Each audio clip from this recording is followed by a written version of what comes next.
Olá! Hoje vamos falar sobre os canais dependentes de voltagem e da ação de toxinas sobre estes. Este é um canal produzido pelos alunos do curso de Biomedicina Noturno e destinado à disciplina de Biofísica. Todos os direitos estão reservados ao FMG. Canais iônicos são proteínas de membrana que formam poros na bicamada lipídica e permitem a passagem de substâncias que não passariam naturalmente entre a membrana. Um dos tipos de canais são canais dependentes de voltagem, que funcionam a partir da diferença de potencial elétrico do meio extracelular e do meio intracelular. Essa diferença é causada pela diferente concentração de íons nos meios, o que faz com que ocorra uma diferença de voltagem na membrana, fazendo com que os canais que são sensíveis a essa diferença se abram e permitam a passagem de íons, até que eles encontrem um equilíbrio eletroquímico e a membrana volte a ter sua voltagem inicial. Os canais dependentes de voltagem possuem três unidades básicas. A primeira delas é o sensor de voltagem, que é uma estrutura responsável por conferir uma sensibilidade primária ao potencial de membrana. Em seguida, nós temos o poro, que é uma estrutura formada por proteínas que vai possibilitar a passagem dos íons. A terceira é uma espécie de portão, que é uma estrutura que vai controlar o poro, podendo ativar o poro ou desativar ele.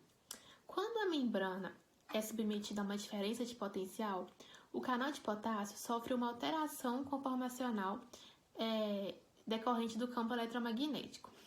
Essa alteração muda a forma do canal de potássio e assim o canal se abre para que ocorra a entrada ou a saída de íons pela membrana. Um exemplo de toxina capaz de inibir a geração e propagação do potencial de ação é a saxitocina, a qual pode se ligar aos canais de sódio, bloqueando-os reversivelmente e seletivamente, e assim impedindo a passagem de íon sódio através da membrana plasmática.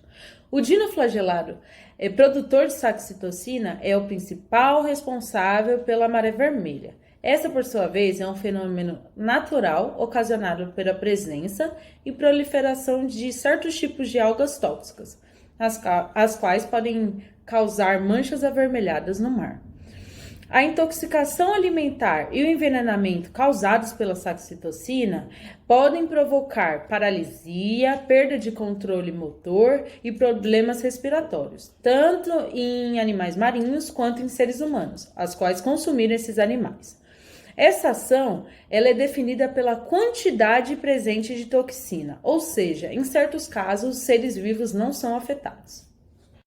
Existem alguns grupos de toxinas que, diferentemente da saxitocina, não bloqueiam os canais iônicos, mas os retardam. Essas toxinas funcionam a retardar a inativação dos canais iônicos, ocorrendo consequentemente o prolongamento da duração do potencial de ação do canal, de modo a desregular o transporte de íons entre os meios intra e extracelular. Alguns exemplos de organismos que possuem esse tipo de toxina são algumas espécies de escorpiões da África e da Ásia e algumas anêmonas do mar. A ativação do canal de sódio é causada por toxinas que levam à despolarização da membrana das células excitáveis do organismo. As toxinas alcaloídicas e as polipeptídicas, conjunto que possui cromatina, são grupos que dão origem a respostas que podem ser iterativas ou repetidas. No grupo das toxinas polipeptídicas, a cromatina é seletiva para o canal de sódio das fibras musculares e, dessa forma, sua ação irá se diferenciar das demais. Assim como há toxinas que são maléficas ao nosso organismo, também há toxinas que são benéficas, que apresentam vantagens com seu uso controlado. Um exemplo disso é a inativação de canais iônicos por meio de anestésicos locais. Quando é necessário o uso desses medicamentos, eles são encontrados na forma ionizada e assim são capazes de passar para o meio intracelular. Quando estão já no meio intracelular, eles são capazes de interagir com os canais iônicos, inativando eles e impedindo a propagação do potencial de ação. Dessa forma, os anestésicos locais têm sua eficiência comprovada por meio da interrupção da passagem do estímulo da dor. Algumas doenças podem ser causadas por alterações nos canais dependentes de voltagem. Comumente, essas patologias estão associadas a problemas no sistema nervoso e na musculatura do corpo. Como exemplos de canalopatias, nós podemos citar três. Primeiro, a fibrose cística, que é causada pela mudança de condutância do canal transmembranar. O segundo, nós temos a epilepsia idiopática, que é causada pela inativação destes canais. E por fim, nós temos a analgesia total, que é um caso raríssimo onde a pessoa não possui esses canais, então é incapaz de sentir dor.